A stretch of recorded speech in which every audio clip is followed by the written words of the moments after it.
The Talking Band, an Obie Award-winning experimental theater company that has been championed by New York critics since their first production in 1975, recently played the Puffin Cultural Forum in Teaneck, New Jersey, with their new project, The Peripherals.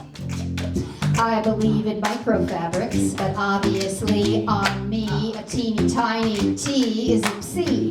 The clothes gotta cover my uglies up, but a half a cup of water's gotta get them clean. She's got a bottle of detergent she's been using since 2003. We've performed this piece in clubs and warehouse parties. It's like a whole different kind of audience. It's not like the theater audience comes and show me. It's like, yeah, we're here to have a good time and yay, right from the beginning, you know. I was really interested in the pop genre and how it's most of the time taken up by the young and beautiful, and what about all the rest of us? And so it's sort of about people who are older or people who are a little bit different and how they can embrace the pop genre because they like it. So the songs are about slightly different things than you would have a pop song about, and the characters in it are a little strange. We need to move in unison. Crush point, watch out, crush point. The premise also, when we did it originally in New York, at Dixon Place in New York, was that we weren't supposed to be there, you know, that this was like we were snuck in between other people's sets. So we're really like this group that operates in the cracks, sort of kind of like the subterranean group. So, you know, we want to get in there before the next act comes in there or before the owner of the theater knows we're there. It's sort of like an empty time slot, like a crack in the time slot. So we just slip in and do the show. In every way, we're peripheral. No explanation, the radio said. Brooklyn I didn't even pay attention. One of them, 10 of them, all of them fell straight down.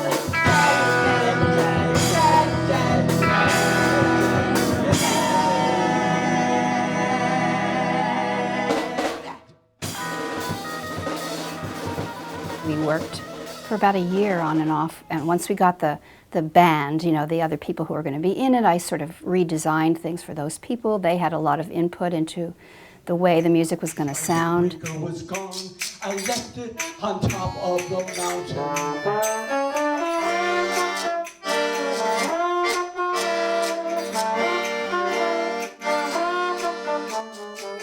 It's great to have lots of people's minds, you know, in the work. Up there where it was freezing, alone on top of the mountain. In terms of the process, it's usually kind of taking a subject that interests us and just sort of, how do we get at that?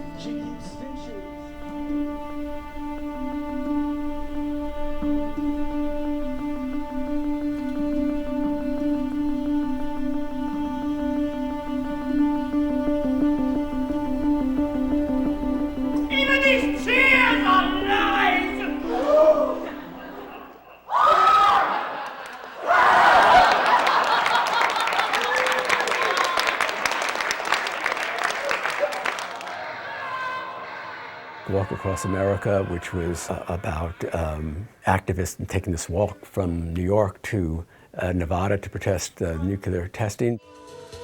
Victor!